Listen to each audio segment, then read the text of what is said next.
Erica here, and I'm here today with my November wrap-up. November was Nonfiction November, hosted by the lovely Gemma and the lovely Olive, whose channels I will link below. It was also Read Kidslit, hosted by Leslie, whose channel I will also read below. So I read a lot of nonfiction and a lot of Kidslit, which was wonderful and lovely, and a weird contrast of things. So without further ado, let's get right into what I read. The first thing I read in November was the illustrated Harry Potter and the Chamber of Secrets, which just came out. These illustrations are by Jim Kay. It is gorgeous, just as beautiful as the first one, and I'm really looking forward to the rest of this series. It has made me happy again after the curse that was the cursed child. My first nonfiction November read was The Soul of an Octopus, A Surprising Exploration into the Wonder of Consciousness by Cy Montgomery. This was a really cool book about octopuses. It was amazing. Cy Montgomery, the author, kind of forms attachments to a variety of different octopuses that live in aquariums throughout the U.S., and she talks about each one in their own little section, and she forms a really deep bond with these animals. It blew my mind. I did not know anything about the octopus, really, before reading this book, and they're really amazing creatures. I highly recommend this. It was a really interesting read, and I think that almost anyone could enjoy this as a nonfiction kind of science pick. So if you haven't picked this up yet, please do. Throughout November, I carried on with the Neapolitan novels by Elena Ferrante. I read My Brilliant Friend in October, and I did a review of that, which I will link down below, so you can check that out. I'm not going to review the subsequent books because you can't talk about these books without spoiling the first book. But the second book is The Story of a New Name, and the third book is Those Who Leave and Those Who Stay. These were both amazing. I'm still really in love with this series. I'm still very surprised by how much I'm enjoying this series, and I'm kind of saving the fourth one. This was a lot of Lenu and Lila, and so I always leave bookmarks in my books. I'm saving the fourth one for a little while later. I'll probably read it in December because it'll be a nice way to kind of round out my year because I am enjoying them so much, but I'm also a little sad that the series is about to be over. My next nonfiction November pick was something I started reading quite a while ago, and that is The Flytrap by Frederick Schweberg, which I cannot pronounce correctly. I believe this is translated, and it was translated from the Swedish by Thomas Thiel. Frederick Schweberg lives on a small island off of Sweden, and he is an entomologist who is an expert on hoverflies, which is a kind of unique variety of fly. A lot of them masquerade themselves to look like other animals, so they're flies, but they look like very much like bees or hornets or something like that. Really fascinating. I was really into this when I first picked it up, and as it went on, I got a little bit bored with it. He dives a lot into the life of a famous entomologist whose name I can't pronounce, Rene Edmond Millay, I don't know, but he dives a lot into the life of that particular man, and I wasn't super interested in that. I was interested in his work with hoverflies, which he didn't give as much detail about, and I was really interested in some of his musings about what brought him to live on such a secluded and small island, and why certain men are fascinated with collecting and with islands as well. So it's a little bit of everything. It's a little memoir-esque, a little biography-esque, a little bit of science, a little bit of philosophy. It was interesting. It's something I would recommend to a certain kind of person, but maybe not to everyone. I also read a short story collection. I read No One Belongs Here More Than You, which are stories by Miranda July. I loved this. Miranda July is really funny. She's really gritty. A lot of these stories have to do with sex and sexuality and kind of the quirkier, weird, or taboo sides of those topics. They're really funny, but also really emotionally hard-hitting at times. And I've put off this collection for a really long time. It's been recommended to me time and time again, and I just always put it off. And it's not that big of a collection. It was wonderful. I highly recommend it.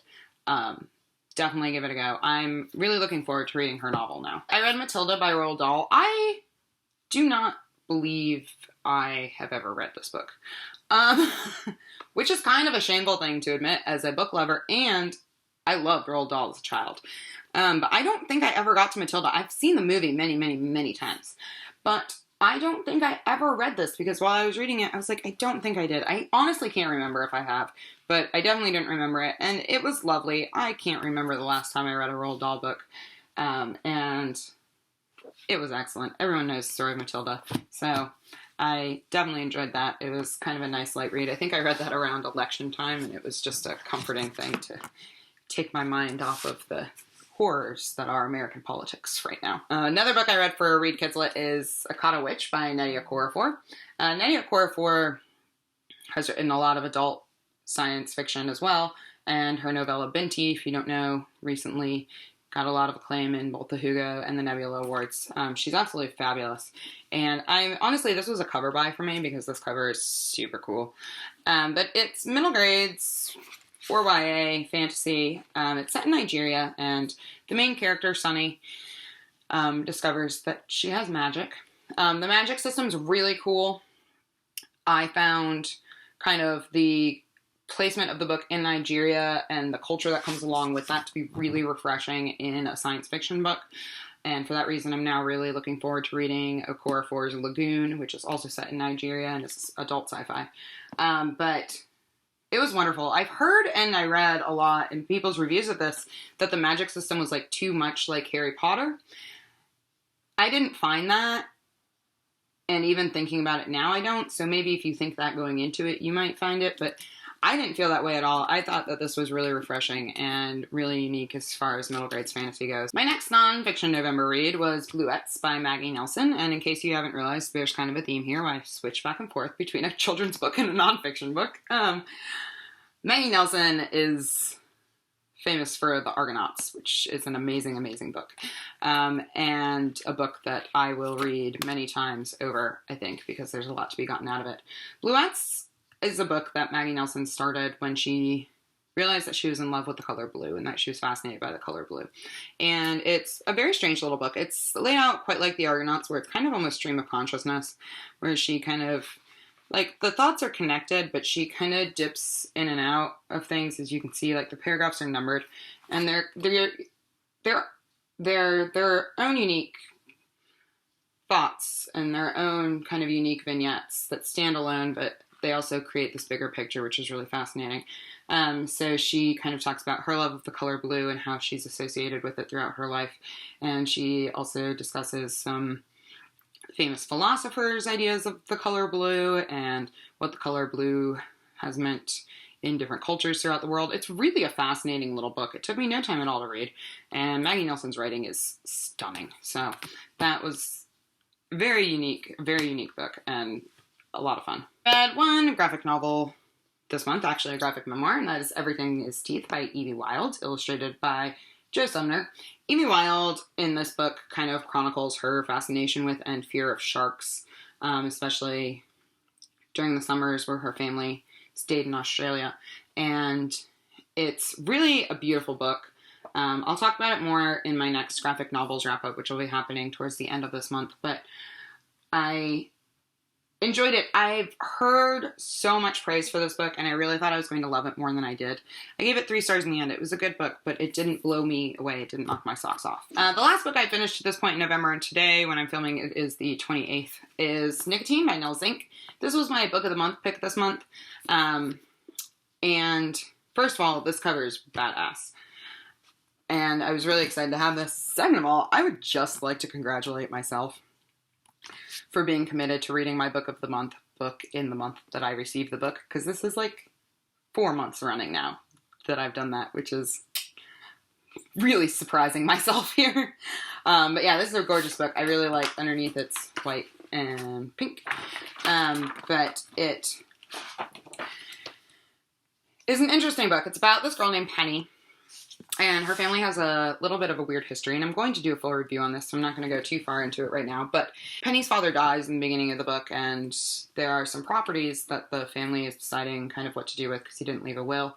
And one of them is an old house in Jersey City, and it has been overrun by squatters. So Penny goes to check it out because she needs a place to live, and she kind of gets in with these squatters and really gets involved in their world and with them as individuals. I gave the book 3 stars overall. Again, a full review on that to come because I have some interesting thoughts about it. So that's what I finished. Again, there are still like 2 days left in November, so I am currently reading a few things that I may not finish over the next couple of days.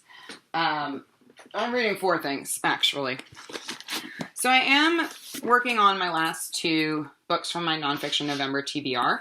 The first one is Ghetto Side, A True Story of Murder in America by Jill Levy. And this I'm listening to on audiobook and reading simultaneously. I'm kind of going back and forth. It's the story of murder in south side of Los Angeles and the detectives who have to work these murder cases, often of young black men, and often due to gang-related violence, and what that means to the community and what it means to the cops, and kind of it's a very intricate look at the really precarious balance that holds all of this together. And then the last book I'm reading, which I've been reading forever, is Sister Outsider, which are essays and speeches by Audre Lorde. This book is not that long. I have been dipping in and out of this book for about 7 months. I love this book, though. I don't hate it. I don't want to avoid it. It is very difficult on multiple levels. Audre Lorde is, and I have this much left. I have like an essay and a half left, so I will most likely finish this, if not by the end of the month, in the very early days of December. Audre Lorde was a black feminist lesbian and a poet, and she wrote a lot about feminism and about race and about sexuality. So this is a collection of some of her essays and speeches. They are very pedantic, first of all. So they're hard to get through because the language is a little bit heavy, very bookish, very academic, which is fine, and I don't mind at all, especially because I'm reading essays.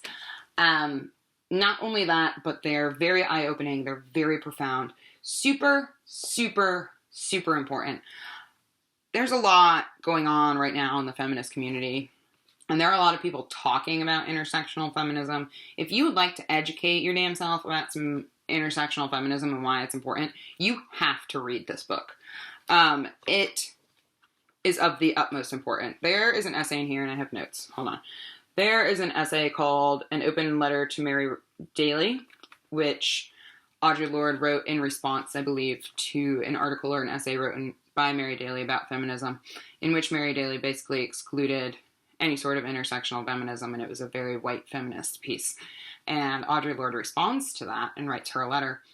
And every single white feminist, every single white woman in this world who considers themselves a feminist needs to read this book, and needs to read that letter in particular.